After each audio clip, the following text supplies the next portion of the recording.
The President of the United States called a river a faucet, not metaphorically, not in a speech about infrastructure. On a phone call with Canada's Prime Minister, Donald Trump looked north, pointed at Canadian rivers, and said, essentially, turn them on. He wanted the water flowing south. And here's the thing that makes this genuinely shocking. The American West is so desperate for water that this demand isn't crazy to the people making it. It's policy. Lake Mead, the largest reservoir in the entire United States, is sitting at 35% capacity. The Hoover Dam, which powers 1.3 million homes, is 30 feet away from going dark. California's Central Valley, the agricultural engine of the nation, is watching fields go fallow because there is simply no water left to irrigate them. 40 million Americans depend on the Colorado River, and the Colorado River is dying. So Trump did what Trump does. He looked for someone to take from. He found Canada. 21% of the world's surface freshwater, 84% of North America's entire supply, 6 quadrillion gallons sitting right across the northern border.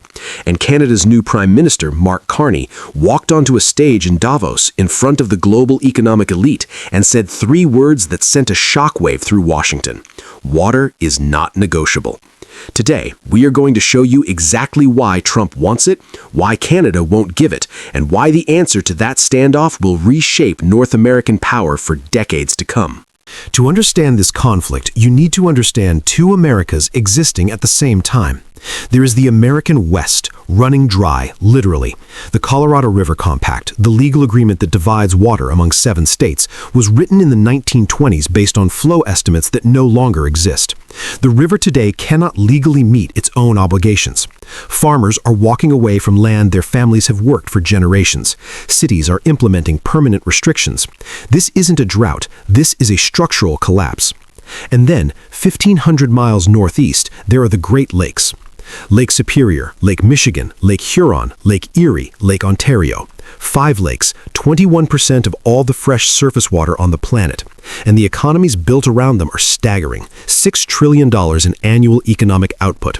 If the Great Lakes region were its own country, it would be the 3rd largest economy on Earth. Bigger than Germany, bigger than Japan, bigger than India. 160 million people live in this region. 25.8 million American jobs depend on it. The Ambassador Bridge connecting Detroit and Windsor sees 10,000 trucks per day, moving $500 million in trade every single day, more than the United States trades with France, Germany, South Korea, and the United Kingdom combined. This is not a regional lake system. This is the economic spine of the continent, and it runs on water. Manufacturing, cooling for nuclear and gas power plants, drinking water for 40 million people, cargo shipping for 200 million tons of freight annually. All of it requires a stable, protected, cooperatively managed Great Lakes basin. Here is where it gets complicated. Canada controls half of it. Not half the water, half the lakes themselves. Lake Superior, Huron, Erie, Ontario, all of them straddle the border. Ontario alone has shoreline access to 4 of the 5 lakes. Every drop of water on the Canadian side is subject to Canadian federal and provincial law. The United States cannot unilaterally divert it, cannot demand it, cannot take it. But that didn't stop the president from trying. It started with a phone call. According to reporting from the New York Times, Trump told then Prime Minister Justin Trudeau he wanted to revisit water-sharing agreements between the 2 nations. He called the Columbia River, which originates in British Columbia, a large faucet. He suggested redirecting Canadian rivers southward to solve California's water crisis. Not as a proposal for discussion, as a statement of American entitlement. The logic was blunt. America needs water, Canada has water, therefore Canada should provide it. The fact that this water exists inside Canadian borders, governed by Canadian law, protected by a compact signed by 8 American states and 2 Canadian provinces, the Great Lakes St. Lawrence River Basin Water Resources Compact, all of that was treated as a technicality. And then Trump disinvited Canadian mayors from Great Lakes Day at the White House. That move wasn't about diplomatic protocol, it was a signal. If Canada refuses to cooperate on water, American access to Great Lakes governance becomes optional. After over a century of joint management, going back to the International Joint Commission created in 1909, the United States was threatening to treat that cooperation as leverage. Canada heard the message. And then Mark Carney took office. Carney is not Trudeau. He is a former central banker who ran the Bank of Canada and the Bank of England. He understands pressure, he understands negotiation, and he understands exactly what happens when you let a demand go unanswered. So he went to Davos. Not to a bilateral summit with Trump, not to a quiet diplomatic meeting. He went to the World Economic Forum in front of European leaders, Chinese officials, and global investors. And he said it clearly. Canadian water is not for sale, not subject to American demands, not a negotiating chip. Full stop. But he didn't stop there. Because here's the part of this story that Washington wasn't prepared for. Carney didn't just say no. He announced a $1 trillion alternative. Canada, he said, is becoming an energy superpower. A $1 trillion investment in pipelines, electricity transmission lines, critical mineral mines, and artificial intelligence data centers.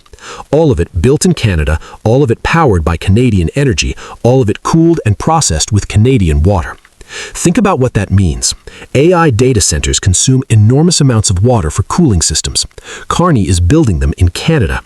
Critical mineral processing, lithium, nickel, cobalt, the rare earths that power electric vehicles and defense technology requires water. Carney is building the mines and processing facilities in Canada instead of shipping raw to American refineries. Electricity transmission grids connecting Ontario to Quebec, Quebec to the Maritimes, Manitoba to Saskatchewan. Every new connection makes Canada less dependent on American infrastructure. Trump wanted leverage, he got the opposite. Every $1 trillion investment Carney announces is Canada saying, we don't need your permission. And water is central to all of it, because the same water Trump wants diverted south is the water that will power Canada's next industrial revolution. You cannot build a data center economy and simultaneously give your cooling water away. You cannot mine and process critical minerals and simultaneously redirect your water supply to Arizona. The demands are mutually exclusive, and Canada chose itself.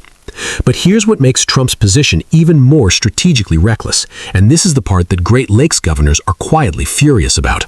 The Great Lakes cannot be managed unilaterally, not by either side. Want to track harmful algae blooms threatening drinking water? You need Canadian monitoring stations. Want to control invasive species moving through the basin? That requires coordination with Ontario. Want reliable ice flow data for commercial shipping through the winter months? That comes from Canadian meteorological agencies. The lakes are integrated systems. You cannot effectively manage one shore without cooperating with the other. Threatening that cooperation to extract water concessions is like threatening to stop sharing weather data because you're angry about trade policy. It damages both sides, but it damages the threatening side more because it proves that cooperation can no longer be assumed. Michigan's governor knows this. Ohio's governor knows this. The senators and business leaders of every Great Lakes state know this. Their entire manufacturing base, steel, chemicals, food processing, pharmaceuticals, automotive, runs on stable, cooperatively managed Great Lakes water. They signed the compact because their economies demanded it. They did not sign it so a federal administration could use it as a negotiating weapon. The political blowback inside the United States from that move would be severe, and the strategic consequences for Canada, almost none, because Canada has already started building around the problem. This is the part of the story that rarely gets told. Canada's response to American pressure is not confrontation, it is investment. Every Trump threat has produced the same Canadian countermove. Trump threatens tariffs, Canada opens trade negotiations with China. Trump demands control of the Gordie Howe Bridge, Canada points out Michigan already owns half of it under an agreement signed 13 years ago. Trump threatens to revoke aircraft certification, Canada joins Europe's defense programs and begins building submarines with France and Germany instead of purchasing American. The pattern is consistent and deliberate. Trump views Canadian resources, Canadian infrastructure, Canadian sovereignty as items on a bargaining table. Carney views them as foundational, non-negotiable, not traded for tariff relief or market access. They belong to Canada, governed by Canada, deployed for Canadian strategic purposes. And water is the most powerful example of why that position matters. Because water is not a commodity like oil or lumber. Water is existential. Every ecosystem, every community, every industrial industrial process depends on it. If Canada agreed to divert Great Lakes water to one American state, even one, the precedent would be permanent. California would demand the same deal, then Arizona, then Nevada, then New Mexico. 40 million people are already lining up. You cannot partially concede on water. There is no middle ground. Once a diversion precedent is set, it cannot be unset. Canada looked at that future and said no. And the $1 trillion investment plan is the proof that no is sustainable. Carney isn't refusing and hoping for the best. He is building an economic architecture that makes the refusal permanent. Data centers in Canada, powered by Canadian electricity, cooled with Canadian water, serving global clients. No American infrastructure, no American permission required. Critical minerals mined and processed domestically. Every ton processed in Canada is Canadian water used for Canadian economic output, not raw materials shipped south for American refineries to profit from.